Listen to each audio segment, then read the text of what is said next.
As with boxing, when it's at the elite stage, you can't play games. Out necessarily striving to win. Ladies and gentlemen, this is what I told you. It's WWE. Okay? This is WWE, like I told you. Crazy for multiple reasons. One, they have a huge size difference. Tank Davis, he's a lightweight, normally fights at 135 pounds. And Jake Paul, he's a cruiserweight, usually fights at 200 pounds. Mayweather has spoken out about Jake Paul's upcoming clash with Gervonta Davis, specifically taking issue with the rumored no knockout rule. According to Mayweather, Jake seems more interested in creating hype and selling pay-per-views than in putting on a genuine contest. While Floyd admits that both fighters know exactly what they're getting into, he also makes it clear that real boxing is built on skill, competition, and authenticity, not watered-down rules that make the sport look like staged entertainment. But, like I said before, they know what they're doing. Both brothers. Clemens took to X to share his thoughts, saying, "We all knew this was going to be more of an exhibition." But having the Florida State Athletic Commission frame it as displaying skill without aiming to win through strikes or full contact blows is probably the worst way to promote the fight. Lol. Known for his sharp commentary on boxing, Clemens argued that the commission's phrasing undercuts the sense of intensity fans expect from a true matchup. Meanwhile, Floyd Mayweather appears to be maneuvering in familiar fashion. Analysts believe his push for a showdown with Mike Tyson goes beyond a payday. It's about pride and keeping control of the spotlight. With the buzz building around Jake Paul versus Gervonta Davis, Floyd seems intent on reminding the boxing world that no one, not even Tank, can eclipse him. By positioning himself in a marquee clash with Tyson, Mayweather once again shifts global attention back to his name. This is vintage Floyd, staying relevant, dominating the headlines, and reinforcing that his presence still holds unmatched weight in the sport. Now that there's so many celebrities and so many people that are known, where you can get somebody and they can sell tickets to events, that's what kicked off the social media influence boxing that Jake Paul was birthed from. Now we're in a vacuum. And so there's going to be a lot of conversation about that and continuing to do that. In this particular video, though, I want to get into the mind of Floyd Mayweather Jr. and why Floyd Mayweather Jr. would do this. There is the money, but there's also the competitive nature of Floyd Mayweather Jr. and him not wanting to have other people think that they're a bigger star than he is. Floyd Mayweather Jr. has not been able to really launch his star outside of the sport of boxing, so he continues to do exhibitions. Now, what I think is that Floyd Mayweather Jr. is announced it at this point in time with Mike Tyson, and in order to take advantage of the publicity heading into the Gervonta Davis, Jake Paul fight, which is, I do believe, set for November. So now that they have all the publicity and all that stuff coming out from that, he's going to piggyback on it and then try to have it in the beginning of next year sometime and actually make it a bigger event than Gervonta versus Jake Paul. And it probably will be. And the reason that I say that is because of Mike Tyson. At the core of the debate is the question of legacy. For Floyd Mayweather, who retired undefeated, these exhibition bouts come with no real risk. They're about financial gain and keeping his brand alive. For Jake Paul, still carving out his path in boxing, these kinds of events help him grow his name and fan base. But for Gervonta Tank Davis, the stakes are far higher. Every opponent he chooses now directly impacts how his career is judged. If he leans too heavily towards spectacle instead of real competition, he risks losing credibility among boxing purists who want to see him face top-tier challengers. The dilemma is clear. Is the immediate spotlight worth the potential long-term cost to his legacy? Whether what is going to happen in that fight is basically the same thing as what's happening to Canelo Alvarez and Terrence Crawford, except for that is a live action fight that is a real competitive fight, but the marketing of it is the same thing, and the fact that somebody is going to pay for it is more likely with Floyd Mayweather Jr. and Mike Tyson than it is with even Jake Paul and Gervonta. But I think that it really is an attempt to compete with Gervonta Davis by setting up a bigger fight than Gervonta Davis is having. And I'm going to tell you this something else too. I would not put it past these people. The upcoming Jake Paul versus Gervonta Davis fight may have captured plenty of attention, but Floyd Mayweather made sure the spotlight didn't drift too far away from him. For decades, Floyd has mastered the art of keeping himself at the center of boxing conversations, even if it meant breaking away from the traditional rules of the sport. His decision to sign a fight with Mike Tyson is the latest example of that mindset. By pairing his undefeated legacy with Tyson's legendary name, Floyd instantly created a matchup that feels bigger and more marketable than Paul versus Davis. Meanwhile, the controversy around Jake Paul versus Gervonta Davis stems from the fact that the fight isn't being sanctioned as a professional contest. Instead, it will only be treated as an exhibition. That means no official stakes, no rankings on the line, and, most likely, no knockouts. To critics, this turns the event into more of a spectacle than a true test of skill, drawing comparisons to pro wrestling-style entertainment. While the show might deliver short-term buzz, purists argue it takes away from the authenticity of boxing, a sport that's built on real competition, not staged drama. Will face Gervonta Davis in an exhibition match. Quote, "You can't do a fight like that as a pro fight," Shipman said. "It'll be an exhibition fight," end quote. Similarly to the concerning location move, he states that the main reason for this is the significant weight disparity between the two opponents. An exhibition is defined by Florida statutes as a boxing, kickboxing, or mixed martial arts engagement in which persons participating show or display their skills without necessarily striving to win, using strikes, elbows, blah, blah, blah. So,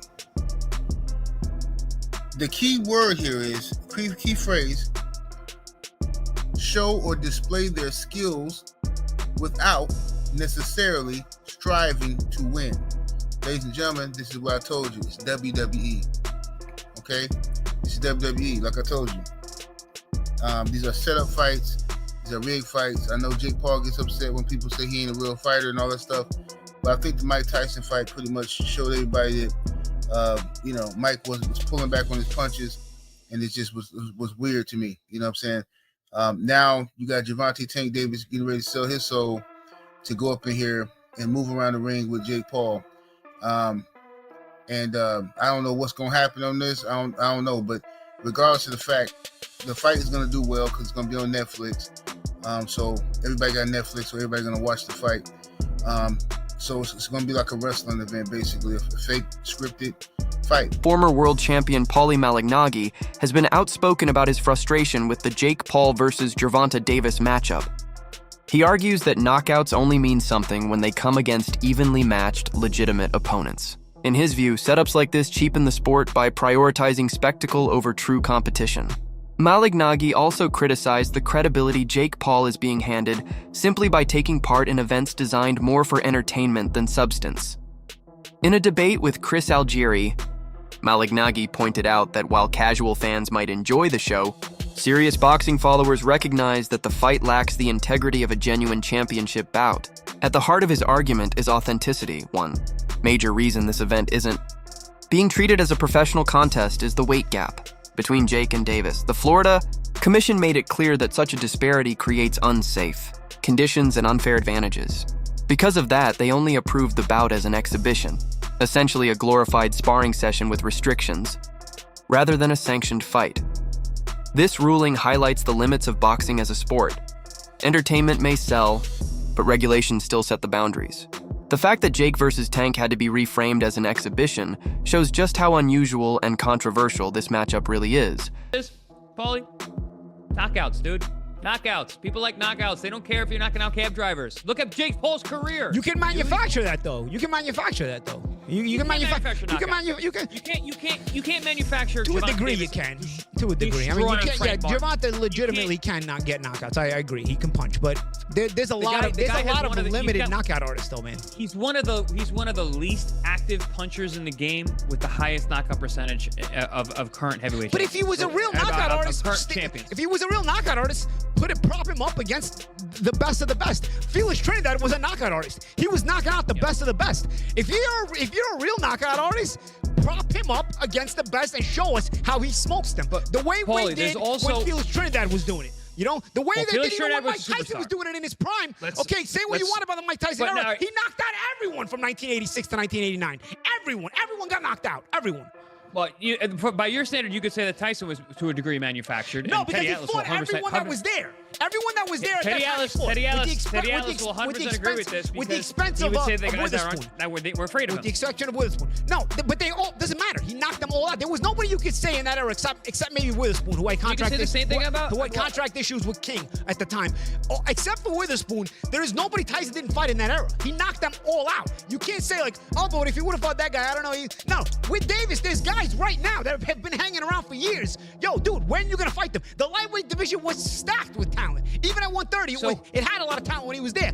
Didn't fight almost any of them. So it's not the same thing as the Tyson era. You want to say anything about Tyson era? Fine. It wasn't as high level or something. He still knocked out everyone. There was nobody there in that era. Didn't say it was related. It was the same as the Tyson era. Didn't say it at all. I was actually going to say the opposite when you talk about Trinidad. Trinidad is a bona fide superstar, and the way that he was, and like you said, he fought him everybody, up and he knocked out. And he was a knockout punches. No, of course. So that's a different thing. So was Sugar Ray Leonard. Now you also have to compare it to your contemporaries. Nobody is selling, dude. Nobody is selling. No one sells tickets. No one has a following these days. There's very few fighters who actually sell tickets. There's a push, bro. I was at Canelo Showtime. Alvarez. I was at Showtime. Canelo Alvarez. But champ, I don't want to keep cutting you off, but I got to because they all push. There's a push for certain people. I remember being at Showtime and even watching on HBO on TV. They're mentioning Saul Alvarez, who I didn't even know his name was Canelo at the time, as a possible Mayweather opponent when they were talking about possible Mayweather opponents. I'm like, I knew who the rest of the guys on the list were. Who the hell is this guy? Who's Saul Alvarez? That he's going on, that you put him in a list with all these other guys that you were bona fide champions and high-level fighters. Broadcaster Aid Oladipo offered a different perspective on the matchup. He suggested that putting together an exhibition like this while both Gervonta Davis and Jake Paul are still in their athletic prime is a mistake. According to him, exhibitions make more sense once fighters are past their peak, similar to when Mayweather faced Logan Paul. Doing it now, while Davis and Jake still have major fights ahead of them, could derail opportunities that would actually define their legacies. For Oladipo, the real issue isn't just the spectacle, it's the timing. Prime years don't last forever, and spending them on sideshow-style events risks damaging how both men will ultimately be remembered. Whether you agree with it or not, Gervonta is considered the #1 lightweight in the world. And it's a division that includes Shakur Stevenson, a lot of young guns coming up. I'm not any more sure if it's going to include Keyshawn Davis, but it's a hot division. He's considered #1 in that division. Like, that's why I kind of find this a bit, I don't know. Like, there are challenges out there for Gervonta. There are big money fights out there for Gervonta. We want to see Gervonta in those fights. Again, I don't know how many fights people want to see AJ in, just to make the AJ Jake Paul comparison.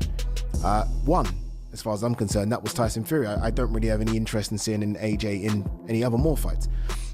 Whereas Gervonta Davis, I wanted and still do want to see him in so many more fights. So, yeah, it's kind of weird. These exhibition things are, like, really and truly, they should all be when your career's done. Like, when you think of Floyd versus Logan Paul, it's done, right? Floyd versus Conor, did he have one more after, or was that it? I can't even remember. But it was right at the end, it was done, right at the end, even if it wasn't, right at the end. These guys having these exhibition fights in between what is the peak of their career is kind of weird for me. Very, very weird. And then it isn't even comparable to Ngannou Fury, because at least these guys were the same size. Like, Jake Paul is a 215, 220 pound guy. I don't know what he walks around at. Gervonta fights at 135. Guessing he walks around about 155. It's estimated that Jake Paul walks around at roughly 155 pounds, which naturally gives him a size advantage. Meanwhile, reports surfaced that Gervonta Davis actually scrapped his planned rematch with Lamont Roach to chase the fight with Jake instead. That move surprised many, as Roach would have provided a legitimate test that could further strengthen Davis's resume in the traditional boxing sense. By choosing Paul, Davis prioritized the bigger payday over competitive significance. This situation highlights a growing trend in modern boxing, where financial spectacle often takes priority over legacy. Critics argue that such decisions risk shaping a culture where fighters choose the money fight over meaningful rivalries, potentially setting a concerning precedent for future generations. Still, the matchup between Jake and Davis does bring unique intrigue. Jake's size and raw power could allow him to impose himself physically, while Davis relies on world-class skill, speed, and elite-level experience. It poses the classic question, can technical brilliance outclass brute strength, or does size ultimately prevail? Normally, boxing's weight divisions prevent this kind of clash. But by breaking those boundaries, this fight creates an unusual mix of risk and curiosity that keeps fans captivated, even if it's only labeled as an exhibition. So breaking news, Jake Paul will be taking on Tank Davis in the exhibition on November 15th in Atlanta, Georgia, live on Netflix. And this is crazy for multiple reasons. One, they have a huge size difference. Tank Davis, he's a lightweight, normally fights at 135 pounds. And Jake Paul, he's a cruiserweight, usually fights at 200 pounds.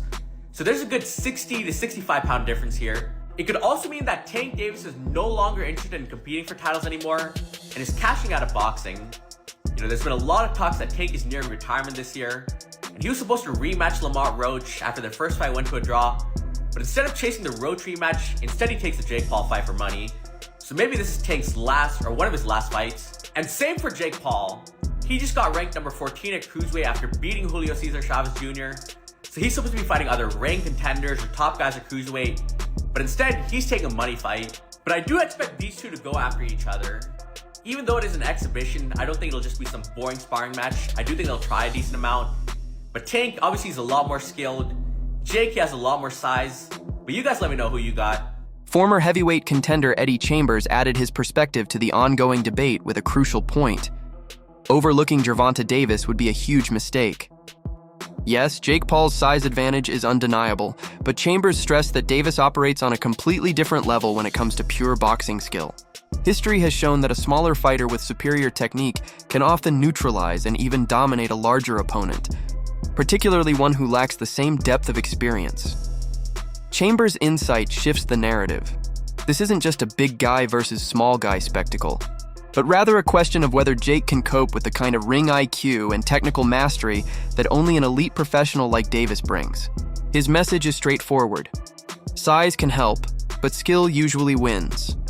That something like this can happen, but this is social media. This is what it's created. There's a lane that Jake Paul has created. Honestly, I'm not mad at him for it. He's gotten a lot of fighters and, actual fighters some shine. It also has done for women's boxing a lot. So I'm not mad at him for what he's been in boxing and what he's created. This is a little crazy. This is a little crazy. And a lot of people will say, Tank is too small. Let me tell you something. Anybody that gets in the ring with Tank that is not a damn dinosaur is going to feel something from it. And it ain't going to be easy to hit it. Got boxing IQ. He may not sound like an intellectual guy when you hear him talk, but he knows the ring inside and out. What becomes most clear in all of this is just how powerful exhibitions are as business models. Floyd Mayweather already laid out the formula: pair up fighters from different worlds or eras, sell it as a once-in-a-lifetime event, and turn controversy into cash. Jake Paul has copied that playbook with remarkable success, and now Gervonta Tank Davis seems to be venturing into the same lane. The engine driving these spectacles isn't pure competition, it's the buzz. The debates, the arguments, the flood of reactions on social media all serve as free advertising. Love it or hate it, people tune in. And every ounce of attention translates into pay-per-view revenue. Aside from make it extremely ugly by grabbing him and probably trying to throw him to the ground, I don't know what else, bite him, I don't know, but I mean, the skill level alone, now of course, there is a size difference, a height difference and all that, but he's just gonna struggle so much landing a shot. It's just gonna look bad. To me, This is the way I see it. It's going to look bad. Tank is going to be too fast. And the punch, I believe, I'm not saying it's going to knock him out or, but he's going to feel it. Are you surprised at the backlash that Tank is getting? No, yeah. What is going on with why are they mad at the fighters for this? That wraps up today's breakdown. Stick around because we've got more big fight updates coming your way. Until next time, stay locked in.